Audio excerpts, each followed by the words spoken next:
Ne pousse pas si profondément. Ça fait mal. Oh, c'est tellement bon, juste là, plus profondément. Ah, c'est ma vraie confession, celle que j'ai longtemps retenue. Je l'ai gardée en moi jusqu'à ce que ça explose.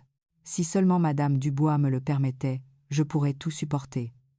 Tu es fou. Tu as oublié qui je suis. Je suis comme ta mère. C'est absolument impossible avec toi. Je vous aime vraiment, Madame Dubois. Non, Annelise. Depuis ce jour, depuis le jour où Antoine est parti, comment pourrais-je décrire cette scène? Dans la même pièce où se trouvait l'urne de mon fils, son meilleur ami me tenait le poignet et était sur moi. C'était moins un acte physique qu'un mur émotionnel s'effondrant en moi. Louis Duval, l'ami de mon fils Antoine. Un garçon que j'avais connu pendant près de 20 ans. L'adolescent qui, me tenant la main, disait « Tante, fais-moi des crêpes ». C'est lui qui caressait maintenant ma hanche, soufflait dans mon oreille et me promettait de veiller sur moi à la place d'Antoine. C'est insensé. Pourtant, mon cœur chancelait sous un écho étrange que je n'avais jamais ressenti de toute ma vie. Il y a 2 ans, mon fils est décédé dans un accident de voiture. Son dernier message était « Maman, je vais voir un film avec Louis ». C'était le dernier. Le jour de l'accident, Louis a été transporté à l'hôpital inconscient et, depuis ce jour, il a coupé tout contact. Et puis, hier, exactement 2 ans plus tard, il est apparu devant moi. Quand j'ai ouvert la porte, ses yeux étaient étrangement profonds. « Madame Dubois, vous n'avez pas encore déplacé l'urne d'Antoine ? » Non, je n'ai pas pu. C'est devenu une habitude quotidienne. Pourquoi es-tu apparu maintenant ? Puis-je entrer un instant ? J'ai quelque chose à dire. Louis entra dans la pièce, s'agenouilla silencieusement devant l'urne et reprit d'une voix basse. Vous souvenez-vous des derniers mots d'Antoine le jour de sa mort ? Louis, si je meurs, ne laisse pas maman seule. S'il te plaît. J'entends encore ces mots résonner dans mes oreilles. Mon souffle s'est coupé. Pourquoi me le dis-tu maintenant ? J'avais peur de m'effondrer si je le disais. Mais maintenant, je ne peux plus. Je veux tenir la promesse d'Antoine. Mais pas seulement comme un protecteur. Je vous aime vraiment, Madame Dubois. Non, Annelise. Depuis ce jour, depuis le jour où Antoine est parti. Croiriez-vous cette histoire ? Cette situation où le meilleur ami de mon fils, après le décès de celui-ci, me déclare son amour. Ce n'est pas seulement une histoire de drame ordinaire.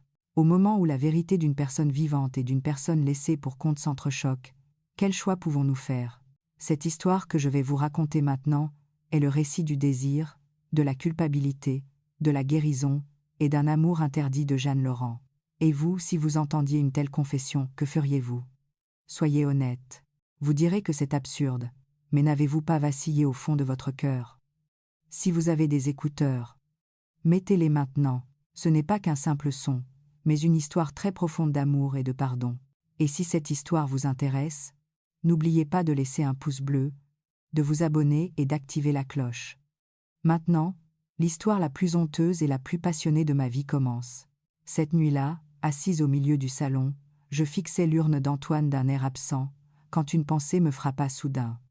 Je suis folle. Quand ce garçon m'a tenue dans ses bras, je n'ai pas hésité.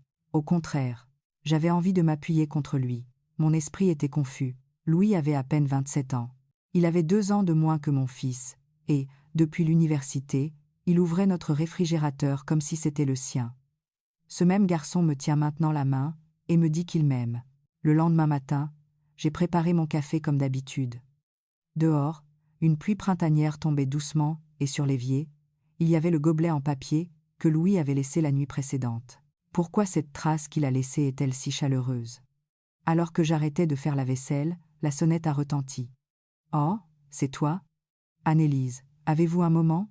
Quand j'ai ouvert la porte, Louis se tenait là, repliant son parapluie. Sous son tranche-côte claire, une chemise ample. Son visage, contrairement à la veille, portait une détermination nouvelle. « Tu te souviens de ce qui s'est passé hier ? N'aurait-il pas été mieux que je ne m'en souvienne pas ?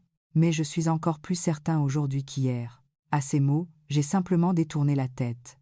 Mais ses yeux ne reflétaient pas de l'imprudence, mais une sincérité profonde. Louis entra silencieusement dans la chambre d'Antoine. Puis, il rangea lentement le bureau et épousseta le cadre photo. Je le regardais depuis la porte et murmurais « Pourquoi as-tu disparu ce jour-là ? J'ai entendu dire que tu t'étais réveillé à l'hôpital, mais personne n'a pu te contacter. Honnêtement, j'ai fui à cause de la culpabilité, de ne pas avoir pu sauver Antoine. J'aurais dû l'empêcher de conduire, et parce que je n'ai pas pu, j'ai voulu tout abandonner. Le coin de ses yeux tremblait. Debout sans rien dire, j'ai senti mes pieds vaciller. Un instant plus tard, Louis me tendit le journal d'Antoine. Antoine m'a confié ça, avant d'aller à l'hôpital. Il a dit que si sa mère le voyait, elle pleurait. Il m'a dit de vous le donner plus tard. Quand j'ai pris le journal, sa main a couvert la mienne. Comme une main qui transmettait quelque chose, la chaleur était si intense. Des larmes ont jailli. Il me vit pleurer, et s'approcha lentement. « Annelise, pleurez-vous encore tous les jours ? Je ne pleure plus maintenant. Mais c'est étrange. Quand je te vois, je ne sais pas pourquoi les larmes me viennent. Alors, juste pour aujourd'hui, si vous voulez pleurer, pouvez-vous vous appuyer sur moi ?» À ce moment, sa main caressa ma joue. C'était clairement le toucher d'un homme. Pas la chaleur d'un enfant, mais le désir d'un homme, regardant une femme se transmettait au bout de ses doigts. Et quand ses lèvres touchèrent le dos de ma main, la lumière du cadre photo d'Antoine se refléta un instant. Cette lumière me frappa les yeux et me ramena à la réalité. Non, arrêtons-nous là pour aujourd'hui. Je suis comme ta mère. N'oublie pas. Louis baissa silencieusement la tête et dit « Annelise, lisez le journal ce soir. Il y a des mots que votre frère nous a laissés à tous les deux. Cette nuit-là, j'ai ouvert le journal de mon fils. Sur la première page, il y avait écrit « Maman, aime, vis passionnément, même sans moi. Il y a un ami à moi qui tient vraiment à toi. Il ne ment jamais. À partir de maintenant, quel sentiment dois-je croire pour vivre ? Cet enfant est l'ami de mon fils. Mais mon cœur, maintenant, penchait clairement vers cet enfant. La pluie ne cessait de marteler la fenêtre. La machine à laver s'était arrêtée, et dans la pièce, seul le silence et les fragments d'émotion émanant du journal flottaient. J'étais assise appuyée sur le canapé. Mes pantoufles enlevées, un simple gilet ample sur moi, quand soudain la sonnette retentit à nouveau. « Annelise, juste un instant, vous avez lu le journal, n'est-ce pas ?»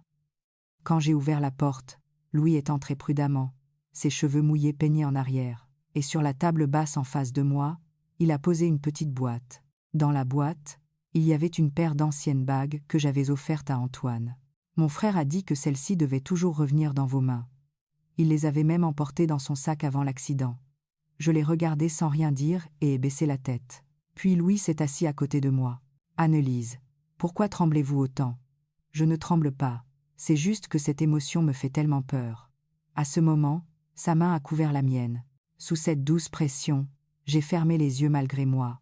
« Juste cette fois, juste cet instant, donnez-le-moi.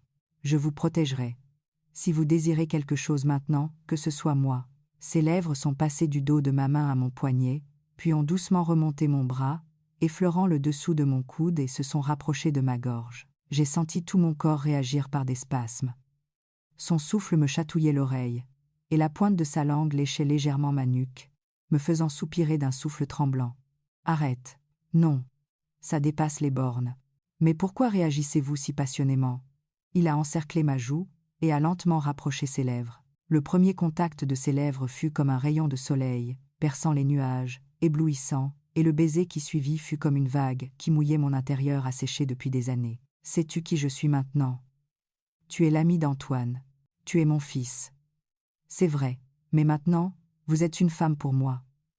Et c'est la vérité que j'ai retenue toute ma vie. » Il m'a tiré par la taille, ma robe a remonté, et ma blouse de cardigan était collée par la sueur. Il a posé sa main sur ma cuisse, et cette main a lentement remonté ma cuisse, effleurant ma taille, et au-delà. « Non, ça, non. S'il te plaît, alors dis-le-moi. Si tu ne veux vraiment pas, j'arrêterai. » À ces mots, j'ai mordu mes lèvres, incapable d'acquiescer ou de secouer la tête. Et sa main est entrée, et à ce moment-là, j'ai arqué ma taille pour accueillir sa main. Ses doigts se sont frayés un chemin, lisse et lent comme de la lave coulant à travers la glace gelée, mais de plus en plus profondément. Quand il a effleuré mon intimité, j'ai croisé les jambes et j'ai soupiré. « Là, si tu fais ça, je ne peux pas me retenir. Alors, laisse-le exploser. Tu n'as pas à te retenir. Maintenant, tu peux juste sentir. » Et il s'est mis au-dessus de moi. Ses lèvres sont descendues le long de mon décolleté, écartant ma blouse de soie mouillée, et léchant mon centre avec sa langue. Son souffle était chaud, et ses mouvements, comme de la lave, pénétraient, faisant éclater le volcan du désir caché en moi. Combien de temps s'est écoulé ? Dans ses bras, je reprenais mon souffle, luttant pour retrouver mon identité. Ce n'est pas ça. Ce n'est pas une coïncidence. Nous avons échoué. Non, nous nous sommes trouvés maintenant. Mais dans mes yeux, le visage souriant d'Antoine sur la photo dans le coin du salon me regardait silencieusement, mais avec force. Cette nuit-là, je me suis retournée dans les bras de Louis, sans dire un mot. Il m'a étreint le dos sans un mot. Et quand sa respiration est devenue régulière, je me suis doucement libérée de son étreinte. 2 heures du matin. Les lumières du salon étaient éteintes, et la pluie résonnait encore dehors. Je me suis tenue devant le miroir de la salle de bain, et j'ai regardé mon visage. Mes lèvres étaient gonflées, et des marques roses subsistaient sur mon cou. Mes yeux dans le miroir étaient clairement ceux d'une femme, pas ceux d'une mère. Je suis une adulte. Qu'est-ce que j'ai fait avec cet enfant? Ne suis-je pas la pire? J'ai ouvert l'eau et me suis lavé le visage, repensant aux dernières heures que j'avais passées avec cet enfant. Le bout de ses doigts, le bout de sa langue, chaque souffle vivait encore sur ma peau.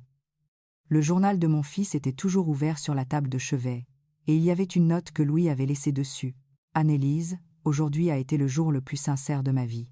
Je serai à vos côtés jusqu'à ce que vos larmes cessent. » Louis. En voyant ces mots, j'ai fondu en larmes. Le lendemain matin, Louis m'a préparé le petit déjeuner et est parti silencieusement. Il s'est tenu devant la porte, tirant une petite voiture, et a dit finalement « Annelise, reposez-vous aujourd'hui. J'ai un endroit où aller. Je ne disparaîtrai pas soudainement cette fois. » Ces mots m'ont un peu attristée. Une parole qui n'était ni un adieu, ni une promesse. Mais je savais que je n'avais pas le droit de lui demander quoi que ce soit. Est-ce que j'ai vraiment commencé à aimer, ou me suis-je simplement cachée dans le vide de la solitude? Ce jour-là, j'ai erré seule dans la maison. J'ai passé l'aspirateur, puis je me suis arrêtée. J'ai fait la vaisselle, puis je me suis retrouvée debout, les mains pleines de mousse, l'esprit vide. Même avec la télévision allumée, seul le bourdonnement résonnait, et j'ai pris et reposé mon téléphone plusieurs fois avant d'envoyer un message à Louis. « Tu es bien arrivé? La pluie a cessé aujourd'hui.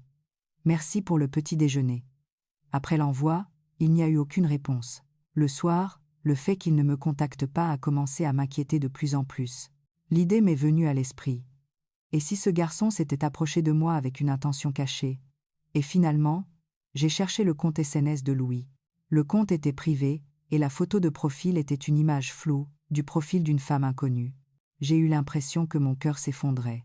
Soudain, j'ai eu l'impression d'étouffer, me demandant si tout n'était pas qu'une illusion de ma part. Tard dans la nuit, Louis m'a appelé. « Annelise, je voulais entendre votre voix. J'ai pensé à vous toute la journée.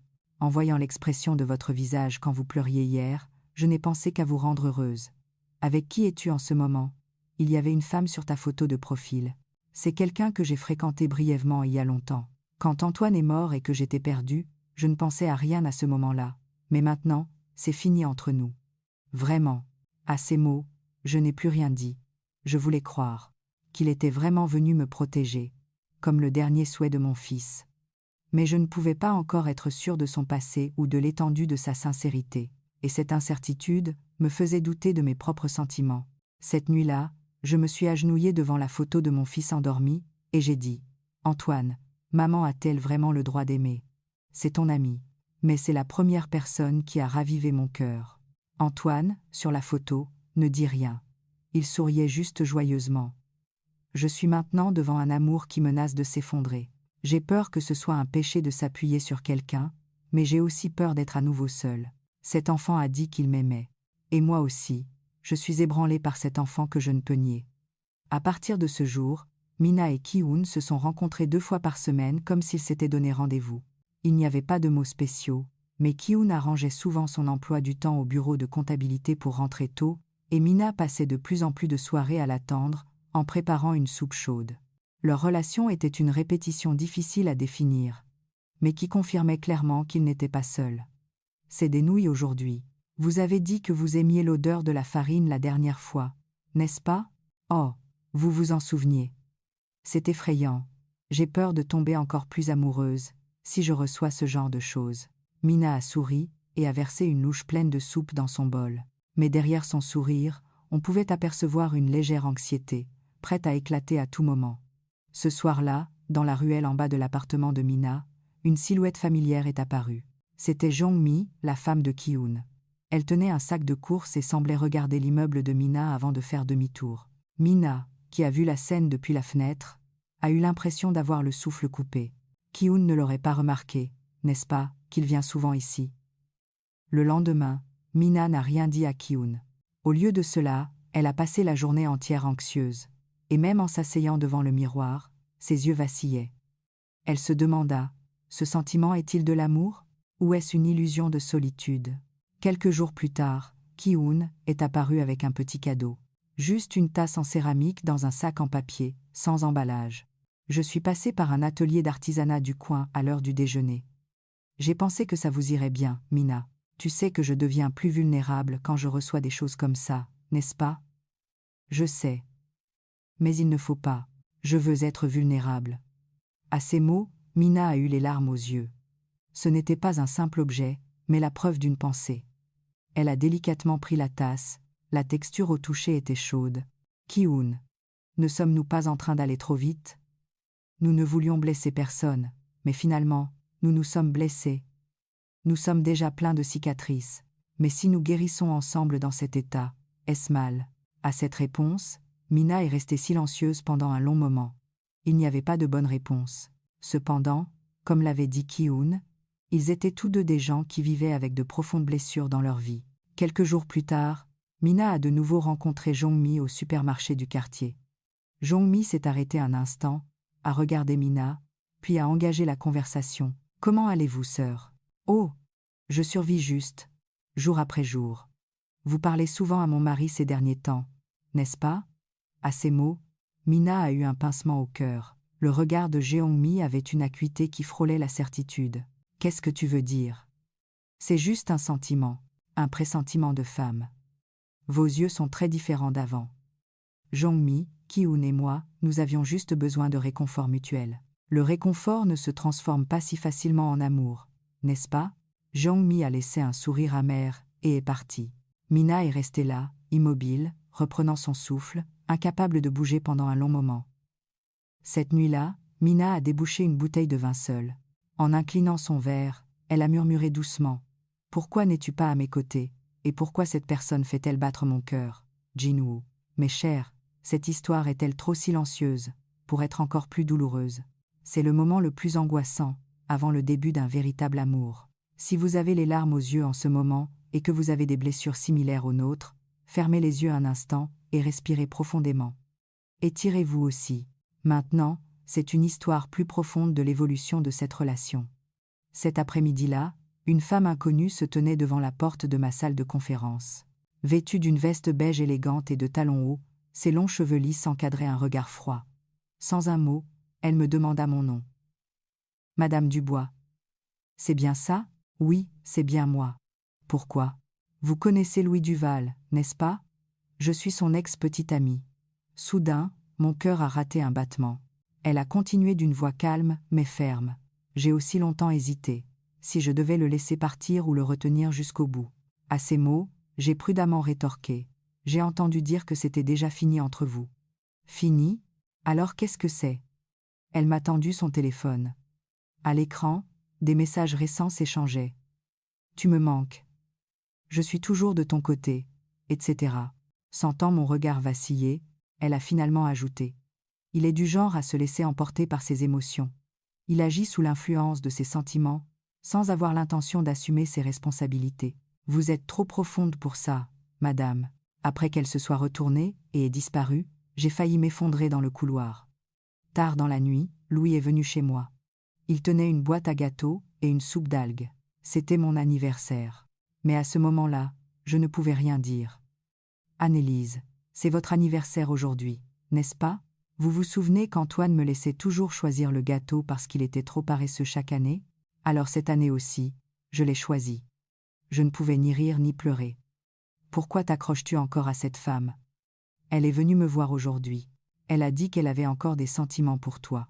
Louise a posé la boîte à gâteaux qu'il tenait et a poussé un profond soupir. Ce n'est pas que je n'ai pas pu rompre avec elle. Elle n'arrêtait pas de me harceler. Je n'ai pas pu la laisser partir seule, et j'étais trop lâche. J'avais peur de vous en parler, Annelise. J'ai tourné la tête. J'avais peur que les larmes ne coulent. Tu es encore un enfant. Tu ne sais pas ce qu'est l'amour. Tu te laisses juste emporter par tes émotions. Qu'est-ce que je suis censée être? Il a fait un pas vers moi. Quand j'ai repoussé sa main qui voulait me serrer l'épaule, ses deux mains sont restées suspendues en l'air. Alors cette nuit-là, c'était aussi une émotion? Ce n'était pas sincère? Ce regard, ce tremblement, le bout de tes doigts, tout était mensonge? Je ne pouvais pas répondre. Parce que les sensations de cette nuit-là étaient encore vivantes en moi. Nous nous sommes regardés, laissant le temps s'écouler sans un mot. Silencieusement, mais violemment, nos cœurs vacillaient dans la douleur. Un instant plus tard, Louis s'est agenouillé silencieusement. Annelise, quand j'ai perdu Antoine ce jour-là, la première personne à laquelle j'ai pensé, c'était vous. Et pendant les 2 années qui ont suivi, vous m'avez manqué chaque jour. Si mes sentiments sont faux, frappez-moi plutôt. Au moment où il a prononcé ces mots, je l'ai étreint comme une impulsion irrésistible.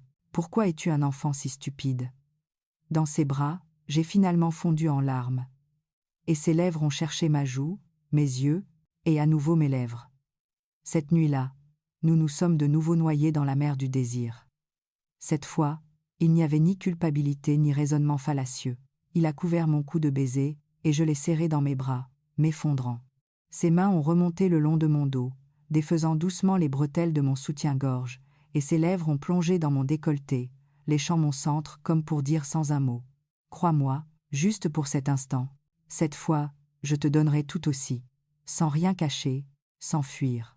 Annelise, ce moment est le plus chaleureux de ma vie. Ses lèvres ont lentement cherché le bas de mon corps. Une sensation a coupé le souffle. Et quand la langue de Louis a franchi la dernière barrière, j'ai ressenti un plaisir comme si je revivais le temps arrêté. Tout était chaud, tout était silencieux. Mais après cette aube, nous avons dû faire face. Le dernier message d'Antoine et la véritable identité de son ex-petite amie. Cette aube-là, en regardant le visage de Louis endormi dans mes bras, j'ai pensé à combien je l'avais détesté et à combien j'avais voulu le serrer dans mes bras. Mais avant le lever du jour, un message est arrivé. Expéditeur inconnu. Voici la vidéo de surveillance du Forest Resort. La vérité de l'accident était plus proche que vous ne le pensiez. Quand j'ai cliqué sur le lien, l'écran a montré Antoine et une femme se disputant dans le hall du complexe. Et cette femme était clairement l'ex-petite amie qui m'avait dit de me méfier de Louis. La vidéo était choquante. Antoine pleurait en lui tenant le poignet, et elle téléphonait à quelqu'un en disant « Cette femme, c'est la mère de ce garçon, la professeure Annelise. Si je ruine ce garçon, elle est finie. » Elle manipulait intentionnellement Antoine, et l'accident de ce jour-là n'était pas une dispute accidentelle. C'était une vengeance. Quand la vidéo s'est terminée, mes mains tremblaient. La colère qui lui était destinée s'était portée sur mon fils, et c'est ce qui avait causé l'accident. Mon fils, Antoine, avait finalement succombé aux conséquences d'une relation que je n'avais pas pu gérer. J'ai réveillé Louis. Il a senti que quelque chose avait changé dans mes yeux. Louis, depuis quand savais-tu pour cette femme? Il a baissé la tête. Après l'accident de mon frère, cette femme est venue me voir, et elle m'a menacé. Tais-toi, tu es aussi un complice. Pourquoi ne me l'as-tu dit que maintenant? J'avais peur que vous ne vous effondriez, Annelise. Pourquoi mon frère a-t-il fait tout ça? Pourquoi m'a-t-il confié sa mère? Quand j'ai tout compris, je n'ai pas pu vous le dire. J'ai doucement caressé le visage de Louis. Et j'ai dit, « Tu es aussi celui qui m'a infligé la douleur de mon fils, et celui qui a tenu la dernière promesse de mon fils. Alors, que dois-je faire maintenant? Laisse-moi un peu de temps seul. » Ce n'est pas que je te déteste, c'est que je ne suis pas prête à être pardonnée. À partir de ce jour, j'ai passé du temps seul. J'ai relu le journal d'Antoine, et son dernier souhait m'a de nouveau brisé. Maman, tout le monde peut se tromper. L'important n'est pas de fuir quand on s'est trompé. J'ai fui, mais toi, accroche-toi. Plusieurs mois ont passé. Louis s'est doucement éloigné de moi, et je me suis retrouvée seule. Cependant, étrangement, le sentiment qu'il m'avait laissé n'était pas la culpabilité, mais la gratitude.